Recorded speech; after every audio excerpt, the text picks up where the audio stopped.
Today's topic is the 3 lessons that I have learned from one of the hardest years of my life. Like, I'm talking, if I had to rate 0 to 10, how hard it was, this year would be about a 97. And this brings me to lesson number 1. Lesson number 1 from the hardest year of my life is that your life is... Hey, it's your friend Mel, and welcome to an incredible, life-changing episode of the Mel Robbins Podcast.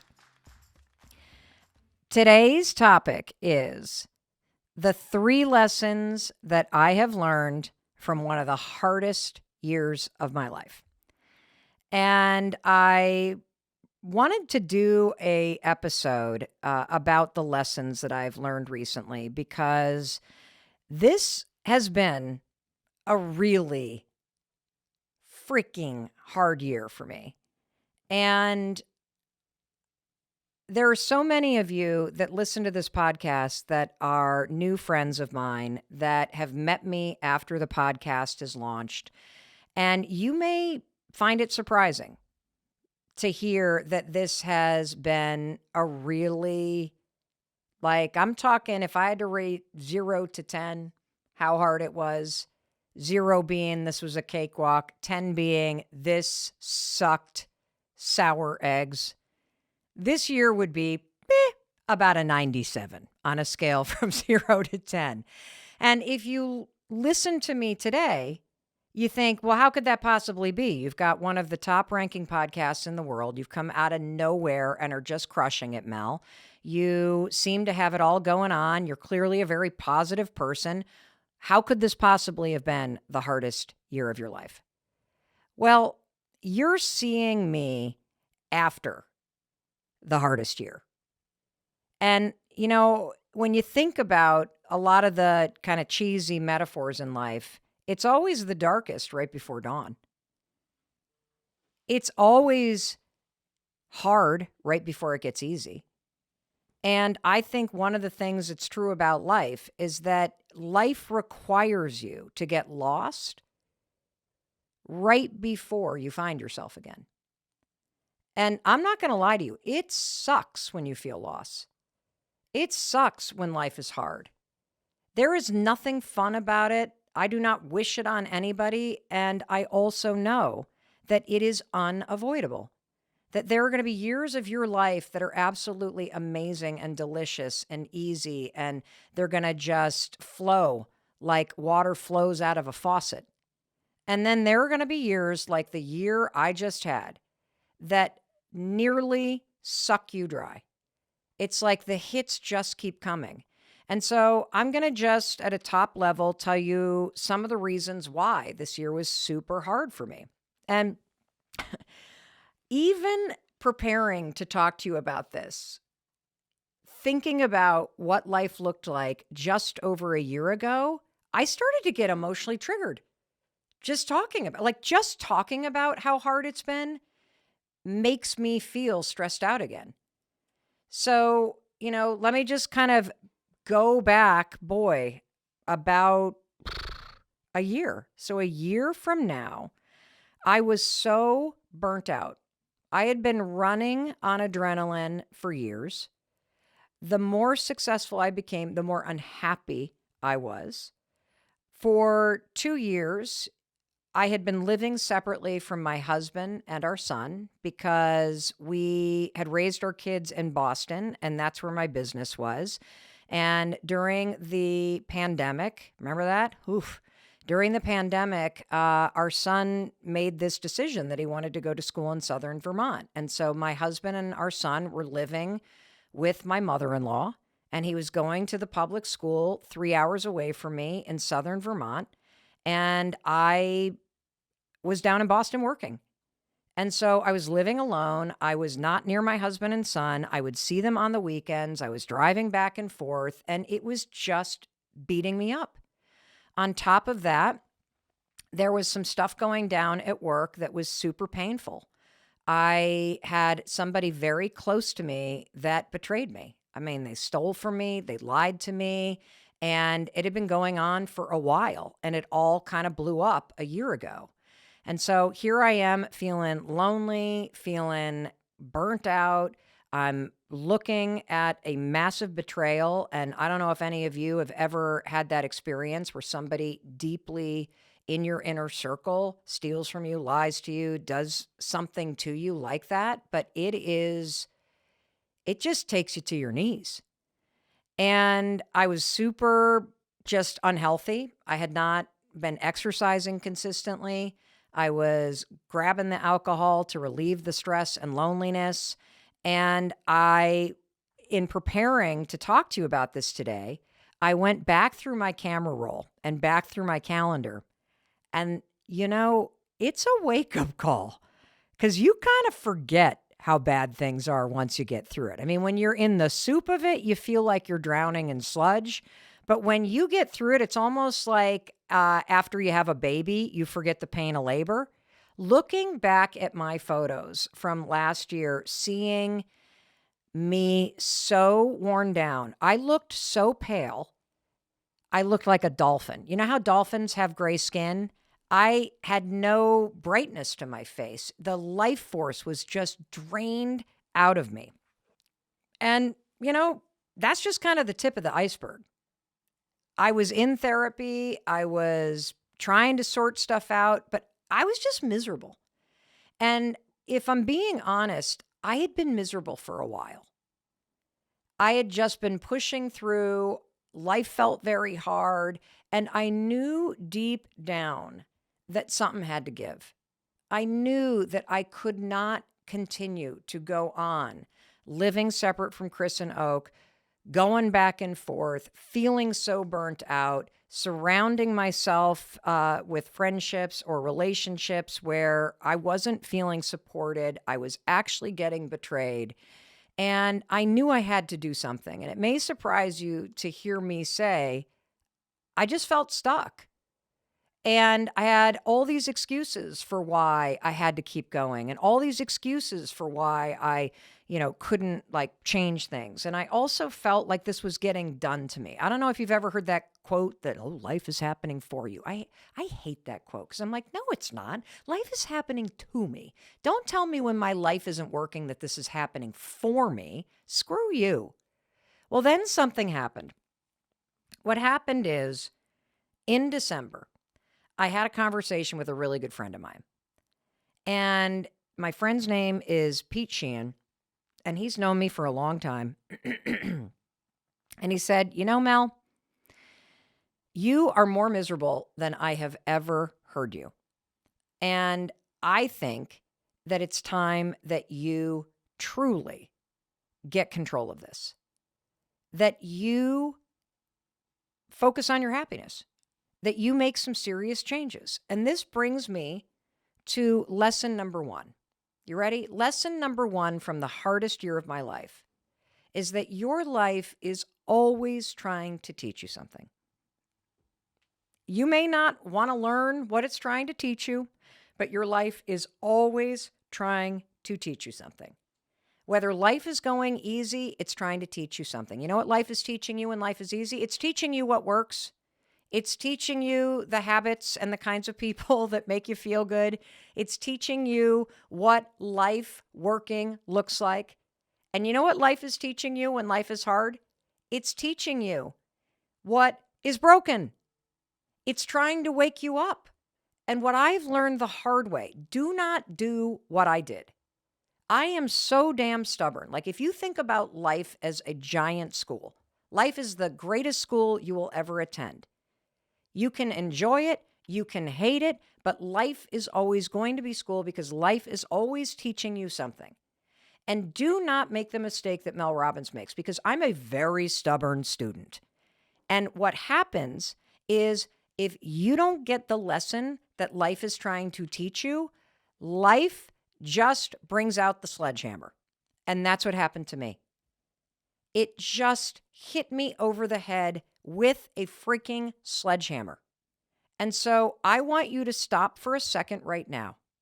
And I want you to think, what is my life trying to teach me right now? And here's a simple exercise that my friend Pete gave me. It's so dead simple, it's kind of nuts. You're going to take out a piece of paper. He said, Mel, take out a piece of paper. And I have my journal here. You can hear me like flipping it open right now because this is like what actually happened. December 21st, last year, I was speaking with my friend Pete Sheehan. I got to find the page here. I should have put a little, here it is right here.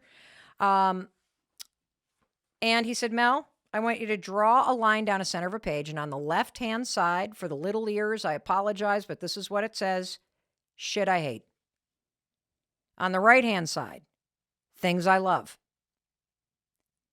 I want you to write down everything that is not working that you hate about your life. And here's a nicer way to say it. Where in your life do you feel friction? Where in your life do you feel friction? It could be in your body. It could be in your relationships. It could be at work. It could be when you look at your bank account. Where is life creating friction? It's hard. You're frustrated. Everything feels like a fight. This is where the lesson is, everybody. Friction is how your life teaches you to wake up and pay attention. Friction is where your life is trying to hit you with a sledgehammer because life wants you to be happy. Life wants you to feel good about yourself. Life wants you to enjoy yourself. Life wants you to live in alignment with what's meant for you. And you see, when you feel friction, I felt friction in every single aspect of my life. I felt friction in my body. I felt friction in my mental health. There was not a place when I sat down to do this exercise, what do I hate? Where there was not friction. That's how bad it was. I wrote, I hate packing on a Sunday and leaving my family to drive home and be alone. I hate flying alone. I hate working alone. I hate being stuck somewhere and not being able to get home. I hate the fact that I feel like I've got to generate all the ideas and keep going and going and going and that I can't stop. I hate feeling insignificant. I hate feeling disconnected. I hate feeling like I'm just going with no plan. I hate feeling disorganized and dropping balls and ADHD and lack of support on the administrative side of my life. I hate feeling overwhelmed. I hate having to set up technology. I hate never seeing my friends. I hate not knowing what's going on. I hate having nobody to handle things to. I hate that I feel like everything is a broken process. I hate working remote. I hate not knowing how everything I'm working toward is going to connect to something bigger. Wow, that's a lot of stuff that I hate. I hate my negative thoughts. It goes on and on and on. My list of things that were causing friction. I hate that I don't live with Chris and my husband. I hate that I don't see my friends. I hate that I'm constantly traveling in order to work. I hate the feeling of loneliness. It just goes on and on and on. Now, here's what's interesting. Life is trying to teach me something. And what my life was teaching me with a gigantic sledgehammer is that it's not working. It's not working. Wherever you have friction, there is either a broken process or a broken set of relationships, or there is something that is no longer aligned with you, or there are the wrong people around you. That's all that it is. And see, we get so attached to the way that things are that we don't get the lessons. And when you don't get the lessons, you close off what could be. And I'm here to tell you that you deserve to have a life where you don't feel friction every day. You're not wired to live a life where you feel that intense. And I can give you some other examples. Like, when our son was in the 4th grade, he would just explode when we had to sit down and do homework at night, like full on temper tantrums. You know what that is? That is friction in a young person's body. That is him feeling this deep sense that something's off. And when that happened, for our son, and he would pound his head against the kitchen island and he would cry before he had to go to school. He didn't know what was wrong, but he was trying to teach us something. Life was trying to teach us something. His body intrinsically knew that something was off. And what turned out to be off is that the kid had profound dyslexia, profound dysgraphia, executive functioning, attention stuff going on, and he couldn't sit in the classroom and neurologically do what was being asked of him to do. And so I'm here to tell you, when you make this list of things that you hate, the areas of your life that create friction for you right now, that's where the lessons are. And those lessons will repeat until you learn them. Do not be stubborn. Do not look at the friction as if something's wrong. Look at the friction in your life as an opportunity to create alignment, as an opportunity to pull your life back into the other column, which is things that I love. And there was so much that I loved in my life. There was the therapy that I was doing. There was the time that I was spending with Chris and our son and building a house. There was all the new things we were working on. There was the podcast that was out in the future. All of this stuff. You got to walk toward the things. You got to do more of what's in alignment. But I'm telling you right now, the lessons are in the hard stuff. The lessons are in the friction. So that's lesson number one. Your life is trying to teach you something. It always is. Stop resisting the lesson. Because I have found in personal experience that if you refuse to learn the lesson, life will show up with a sledgehammer. When I look backwards now, I can see that I've been addicted to being busy for a long time. I can see that I needed to deal with this friction for a long time. It's just got louder and louder and louder to the point where I could no longer ignore it. I could also see looking backwards that I had often had people in my inner circle that were doing things like lying and betraying me, and I had ignored it. And I had made excuses for people. And so guess what? Those betrayals just got bigger and bigger and bigger until it was so painful that I had to finally learn the lesson. And so friction in your life is a good thing because friction wakes you up. Friction puts a spotlight on what's not working. And friction only builds everyone until you learn the lesson and you make a decision to turn toward it.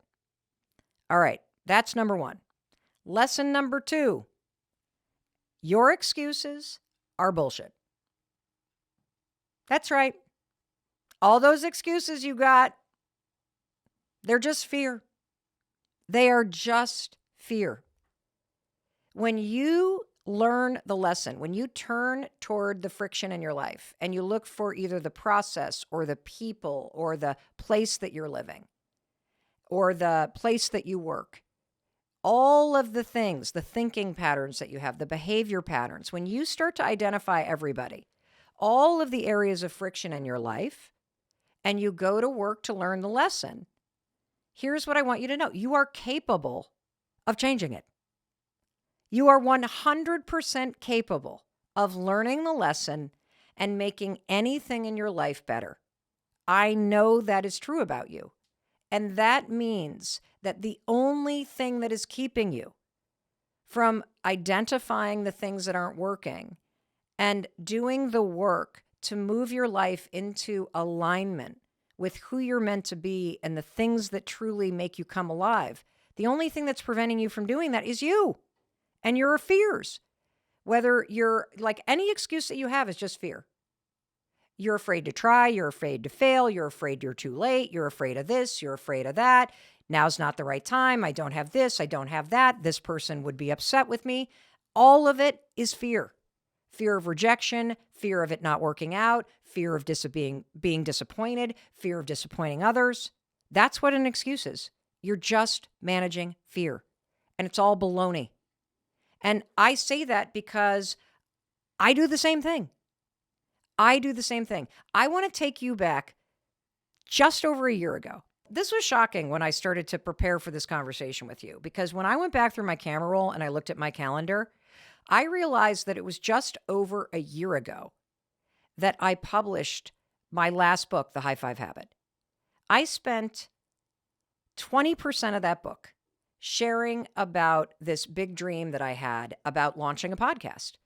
So, over a year ago today, I did not have a podcast.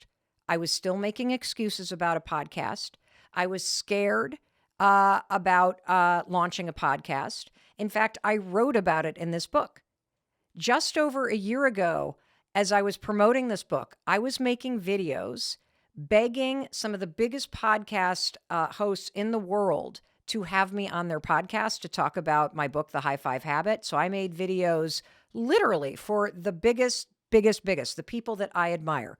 These custom videos. I put myself out there. I was all afraid, about doing it. I sent these videos off to people that I love. I sent them off.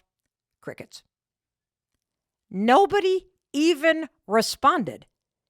And I took that to mean I will never make it in the podcast business, because the people I admire the most in that, they don't even want to talk to me. They don't even respond. I mean, that's how big my excuses were. And I'm going to read to you a little bit about what I wrote. And this is just over a year old, you guys. So I want to put this in perspective as you're listening to me. As you listen to me right now, we are one of the top podcasts in the entire world because of you. We are the number one education podcast in the world on every platform because of you. A year ago, I was questioning whether or not I should even start this at all. And I'm going to read to you what I believed and felt in my heart. And I'm going to do this because there is something that you want to do. I had been thinking about launching a podcast for years. I had come up with so many excuses, so many reasons not to do it. There is something that is on your heart, that is on your mind. Some change that you want to make, some art that you want to pursue, something that you want to do with your life. You know it. You feel it. You think about it. That was me with this podcast. And a year ago, I was busy talking myself out of it. I was busy looking for all kinds of reasons and excuses for why it was too late, everybody. I missed the window. I should have done it years ago. See, don't even bother. When I think about the excuses that I had, they're the same excuses you had. And see, you're seeing me now. You're seeing the success. So you're sitting there going, well, it's easy for Mel Robbins. She already had an audiobook. Are you kidding me? I had the same excuse. I almost didn't do this. What a shame that would have been. And there's something that you're busy convincing yourself not to do. And that's why lesson number 2 is that excuse is bullshit. It's just fear. I had the same thing. Let me read to you from the High Five Habit, because this is what I put out in the world just over a year ago. You're seeing now what happens when you push through that stupid excuse. But I want you to understand, I get this. It's on page 111. Oh, yeah, I love this. Here's the title. I'm not giving this advice to you. I'm giving it to myself. So this is a chapter about jealousy, and it's about excuses and how I used to let self-doubt and jealousy eat me up inside. But here's the thing about jealousy. It's just blocked desire. It's a normal emotion.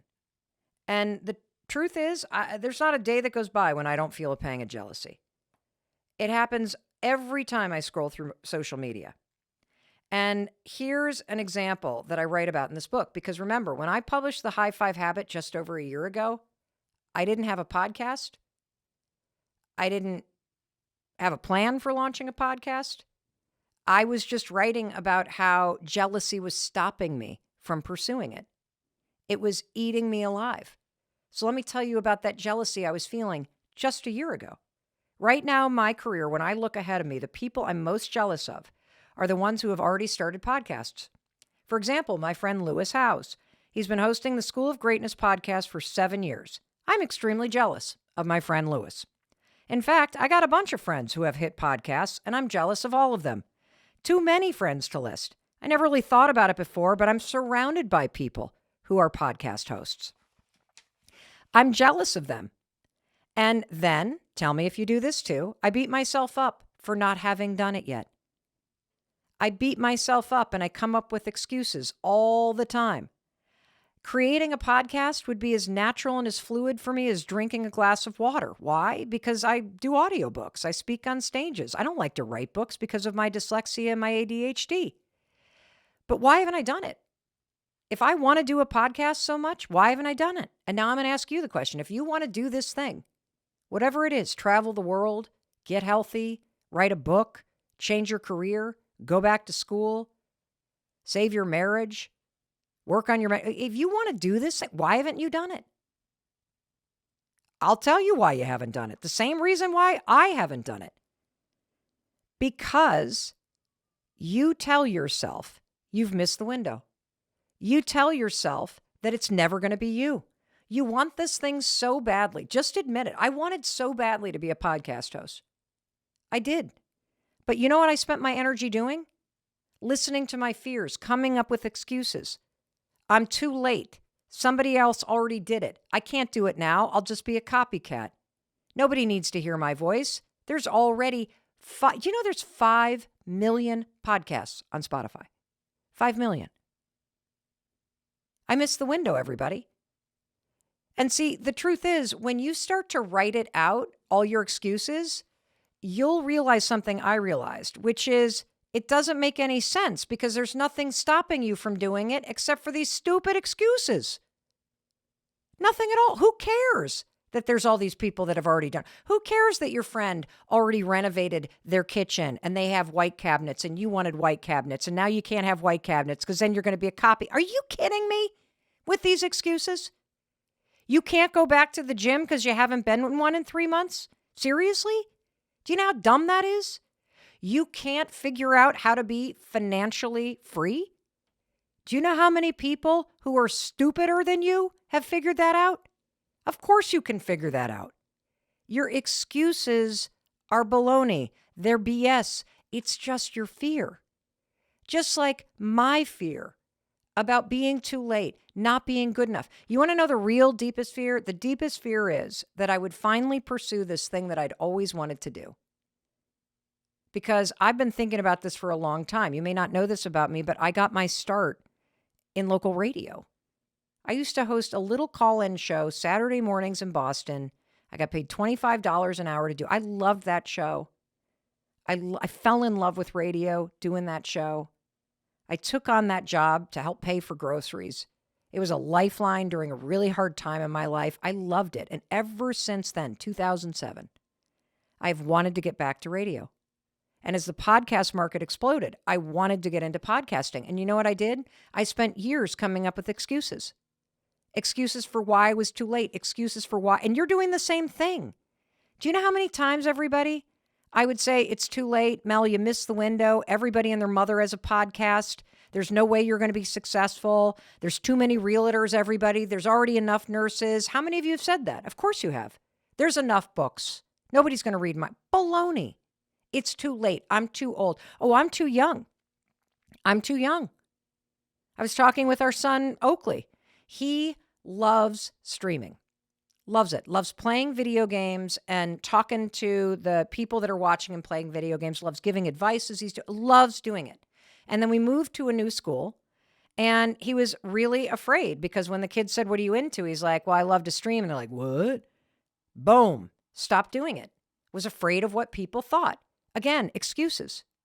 If I continue doing this, I won't have friends. That's bull cocky, whatever the heck the word is. You know, is that even a word? I don't even know. Who knows? But he hasn't done it for 2 years. And all of a sudden, because he has felt the pull, the last 2 nights, and you know what I think it is? I think it's the fact that he was on an episode of this podcast and there was so much positive feedback about what he shared that something clicked. And he realized his excuses are baloney, just like yours. And for the last 2 nights, you know what he's been doing after he gets his homework done? Streaming, giving kids advice. Is anyone watching right now? Nope, not a soul. But he's going to keep going. It's going to take time. And he kind of matter of fact last night, came down for a glass of water in the kitchen. I said, "What are you doing?" He said, "I'm streaming." I'm like, "Well, right now?" And he said, "Yeah." He's like, "Nobody's watching right now." And I'm like, "Oh." And he's like, "Well, Mom, it takes time. You got to show up consistently." That's what I'm going to do. I'm not going to stop this time because I was on a roll last time and I let my excuses and my fear stop me. I haven't done it in 2 years. I've missed this so much and I'm not going to let it stop me again. I love that kid and I love you. And that's why I'm telling you, your excuses, complete bullshit. You're not too late. You're not too early. Today is the right day. And you're not starting over. You're starting with all of the experiences of your life. You're doing this at the exact right time. This is perfect. You're listening to me today because you are meant to not only learn the lesson and start addressing the friction, but to one by one knock those excuses out of the way. And you know how they do that? Action is the answer.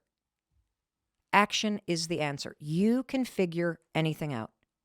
Absolutely anything. You can reverse engineer it. You can stalk people. You can figure out what they did. And one step at a time, one day at a time, you can start to align your life with the things that you truly want to do, things you enjoy doing, with people that you really like. And you can push through your excuses one by one with the actions that you take. That's how I did it.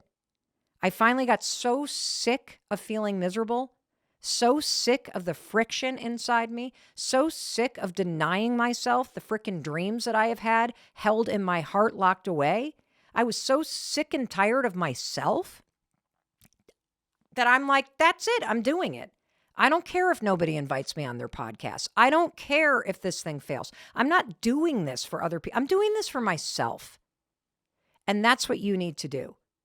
You're not doing this for the success.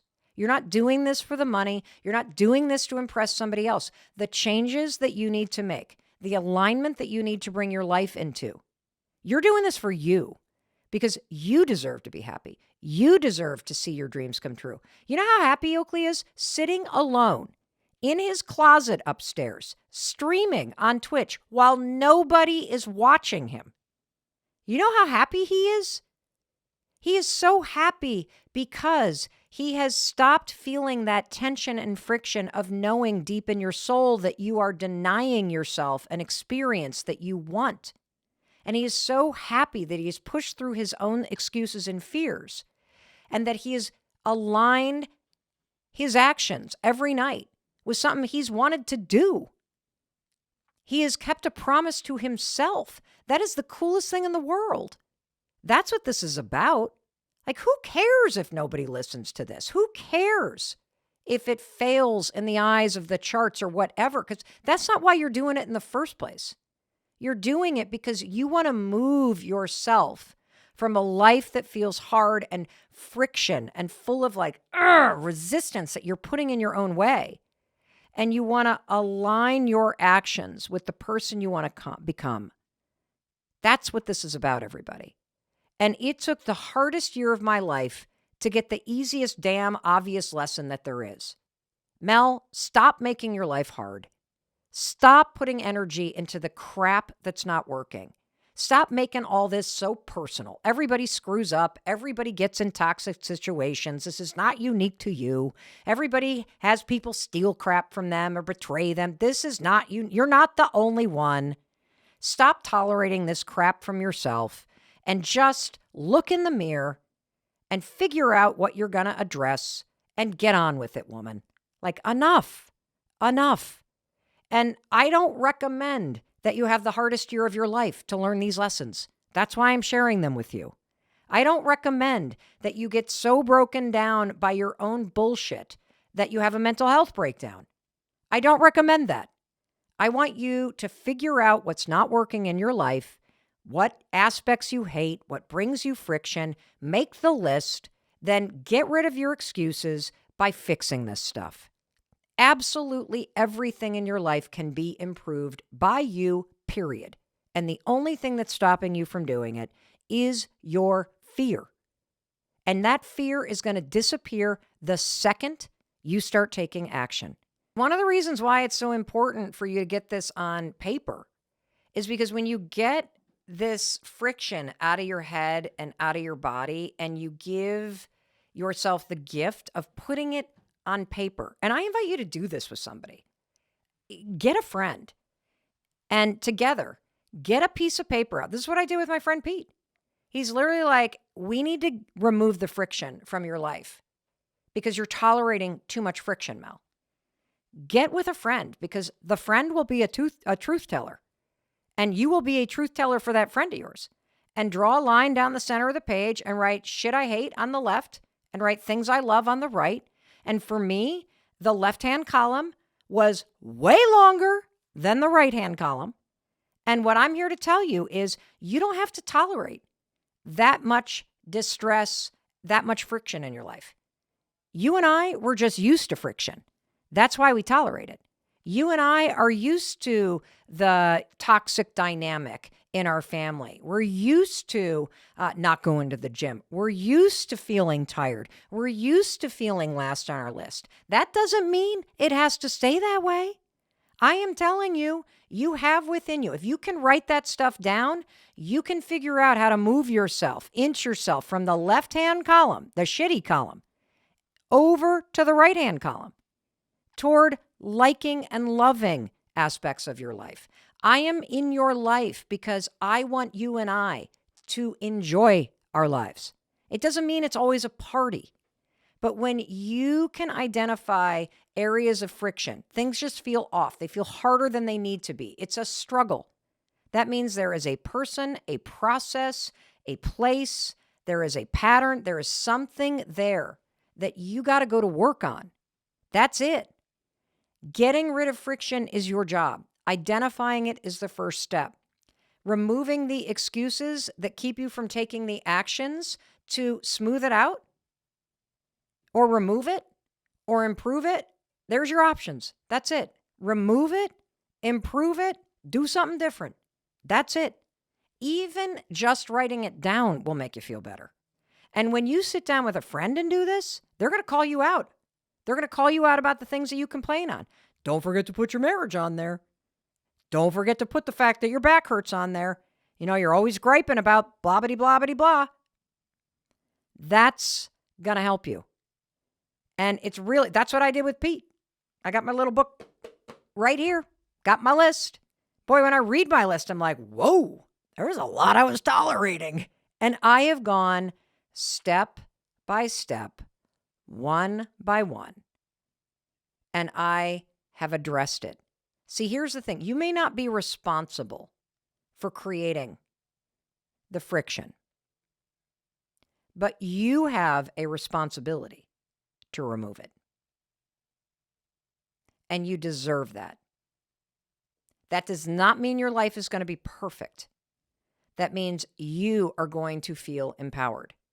And this is not one of these one and done exercises because I now hunt for friction. If something feels off, like just yesterday, we were doing an episode for the podcast, and I was sitting in a director's chair behind a table, and I felt friction in my body. And I'm like, this feels hard. This feels weird. And then I noticed more friction. I don't want to ask the team to break the set down because we just put it up. And then I started to notice the excuses. I don't want people to be upset. I don't want to be a freak. I don't want to constantly change my mind. And then I'm like, you know what? I am committed to living in alignment. I'm committed to making things easier. I'm just done with this. And so I'm just going to say what's not working, and then we're going to address it, and then it'll be over, and life is easier. It's so much easier. Oh my God, you guys. But that brings me to number 3. Number 3. Change isn't easy. I wish it were. I wish it were easy. It is easy to identify friction. It is easy to identify your excuses. It is easy to identify the actions that you need to take. But taking those actions and feeling the emotions that come up and dealing with people's reactions, that's not easy. And it's really important for you to accept that and for me to accept that. Because when you accept the fact that change isn't easy, but it's possible and it's worth it and you're capable of it, that's the truth. And when you go into addressing all the areas of your life that aren't working, whatever that may be for this moment in your life right now, when you start this process and you remember these 3 things that your life is always trying to teach you something, and the biggest teacher is areas of your life that create friction. Full stop, period. The second lesson, that your excuses are bullshit. Every single excuse you have is tied to some fear that you have. That's it. And that every single excuse can be faced and addressed with a small action. Again and again and again. Now, the third lesson is really important because it's the truth. Change isn't easy. I mean, this year I reorganized the team. I addressed the betrayal. I got seriously into therapy to improve a lot of friction in my marriage, both on my side and Chris's side. Not easy. It's not easy to sit in a therapy session and have to listen and hear stuff you don't want to hear. And it's not easy to change your own behavior when you've been doing things for a long time. It's not easy to go to the gym for the first time.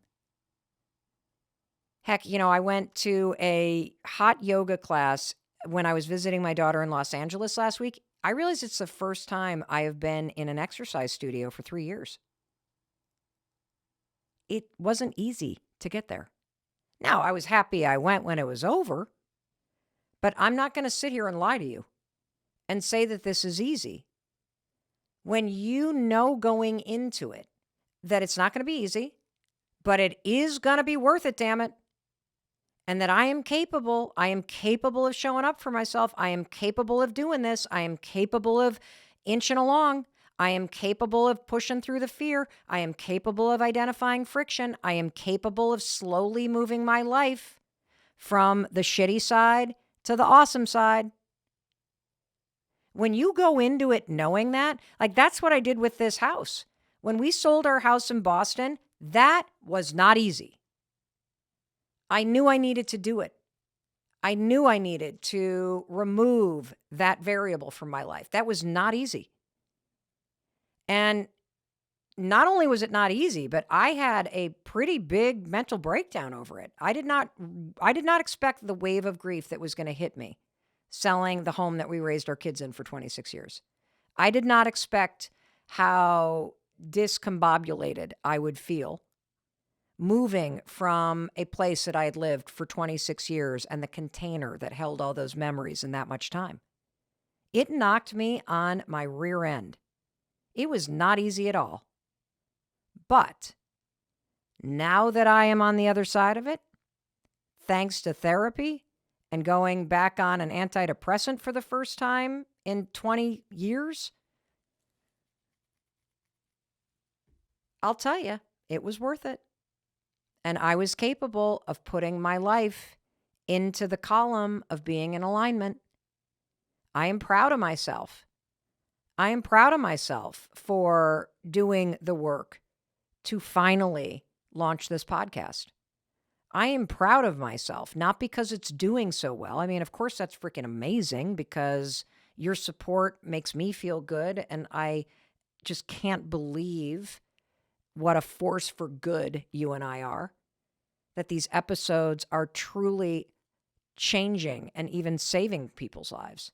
I mean, that's just extraordinary. But I'm proud of myself because I got over my own bullshit to do this. Do you know how liberating that is? When you push through your own stuff, when you commit to your happiness and to your goals, knowing this is not going to be easy, but it's going to be worth it. Knowing that I got what it takes within me to remove friction, to go toward the things that I want. It is like one of the most amazing things in the world. And yeah, you may be like my son Oakley, sitting upstairs alone in a closet with nobody watching as you put your first video out there. Who cares? You're not doing it for them. You're doing it for you and the potential of your life and the dreams that you have inside of you and the happiness that you deserve. Like, I really feel like there's kind of two states in life because it's about energy. You're either feeling friction, and that means something's off, and there's just something to address. Don't beat yourself up. Big lesson for me. Just learn the lesson, everybody, because your life's trying to teach you something with that friction. Make your list. Any area where there's life, where there's friction, there's a pattern to address. There's a place that's making you miserable. There's somebody, a person. That's it. That's it. That's all that there is. There's a process. There is a process. Every breakdown that Chris and I have basically has to do with the fact that we have a broken process. When we are not in communication, Chris retreats and I keep going. And then Chris feels rejected. He feels taken advantage of. I have no idea because I'm blazing ahead 55 miles an hour. And what is broken is the communication process. Doesn't mean we're bad people. Doesn't mean the marriage sucks. It means there's friction between us because there's a broken process. And so again, this is such a huge invitation. Please, please do not run yourself into a wall the way I did. Do not ignore the lessons in your life that your life is trying to teach you via friction, because they are going to get louder. That sledgehammer is a-coming. And do not be a stubborn student like Mel Robbins. Do not wait for life to punch you in the face or knock you on your fanny or cause you to have a mental health breakdown requiring prescription medication, which, by the way, there's nothing wrong with. Sometimes we need those ladders. Sometimes we need it every day, people. I freaking love my Celexa right now. Thank you, Celexa. You have helped me through this shitty year. I am proud to ask for help, whether it's for people or it's medication or it's new habits or it's from you, because sometimes it's not easy, but it's worth it. And you're capable of doing whatever it takes. And it might take you years. It took me decades to finally learn the lesson about people that have toxic patterns and betrayal, and my role in it too. Decades. It took me 10 years to realize that all of my success was born in a moment of crisis. You know, I didn't go, I think I'll write a book today. I'm like, I got bills to pay and a lien on my house, and my husband basically has just left his business, and he's sobering up and he's depressed. And if we're going to pay bills, I got to figure this shit out.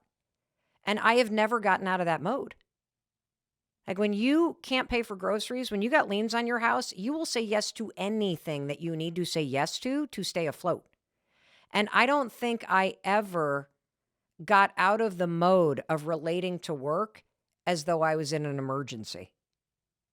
I always assumed my luck would run out, which is why I've been running like my life depends upon it. And that's why I ultimately hit a brick wall. It wasn't working anymore. It was making me miserable. And so when you stop and you write out the friction and you look at the lessons, please, like, do it now. Do not do the same stuff over and over and over for decades like I have. You do not need to wait for a sledgehammer. You can wake yourself up with a blank sheet of paper and 2 columns and a pen. And you will wake yourself up faster if you have a friend with you who will be a truth teller. And you also need to honor the things that are working about your life, because guess what? There are a lot of things that are working. And we need to do more of that. And when you are willing to learn the lessons that your life is teaching you at this moment, and there's always lessons. I'm sorry. It's whack-a-mole, people. That's what life is. You're going to fit. Here's the bad news. I got a lot of shit on the left-hand column now, too. It just is different stuff from last year. Because life is whack-a-mole. Life is school, people. You can enjoy it, you can hate it, but you got to attend it. That's the deal. And there's a lesson every day. And the biggest lessons are in the biggest moments of friction and the highest moments of joy. And if you get serious about paying attention to the lessons, and you get serious about your own baloney excuses, and you get serious about just taking actions and inching forward every day, and you embrace this notion, change isn't easy, but it's worth it, and I'm capable of it. You, my friend, will feel the happiness you deserve. You will remove the just stupid crap that you're tolerating. You will level up. You will make more money. You will enjoy it. Imagine that. Imagine enjoying it. And I realize you may be taking care of aging parents, or you've got super little kids, or you just went through a divorce, or you got a big health crisis, or you're in the middle of pitching a venture capital firm for the biggest deal of your life. The stakes are high. I get that stuff's going on, but I also know, because I have done this in my own life this year, that you can see what the lesson is. You can stop beating yourself up. You can fix the pattern. You can fix the personal dynamics. You can fix the places that you're showing up. You can fix the process. You do that, you get to work, and my God, you're going to be shocked at how proud you're going to be of yourself. And I want you to know that I'm here every single day because I know you can do it. If you don't believe it, let me be the person holding up the light over here going, hey, come on, walk towards me. I'll hold this light high till you catch up with me. And then guess what? I'm going to get hit with a sledgehammer, and I'm going to expect you to go forward and hold that damn light high and remind me that I'm going to be okay.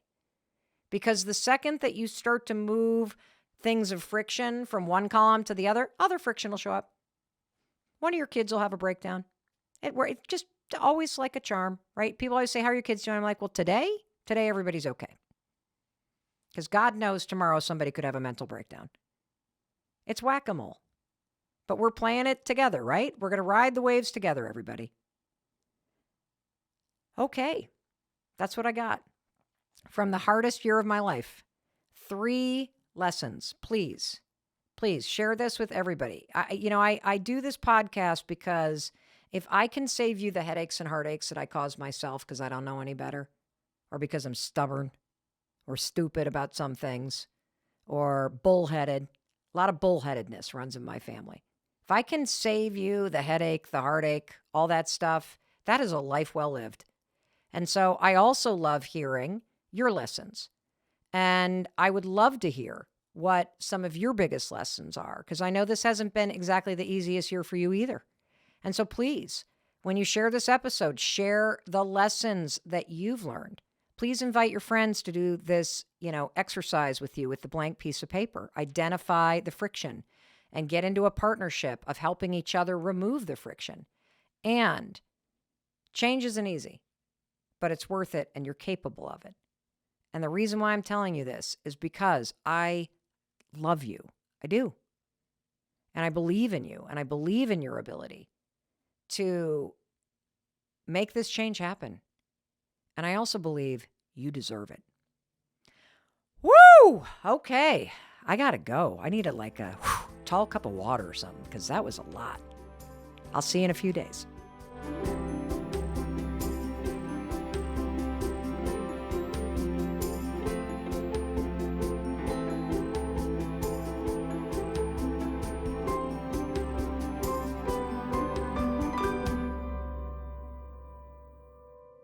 Hey, it's Mel. Thank you so much for being here. If you enjoyed that video, by God, please subscribe, because I don't want you to miss a thing. Thank you so much for being here. We've got so much amazing stuff coming. Thank you so much for sending this stuff to your friends and your family. I love you. We create these videos for you, so make sure you subscribe. Mwah.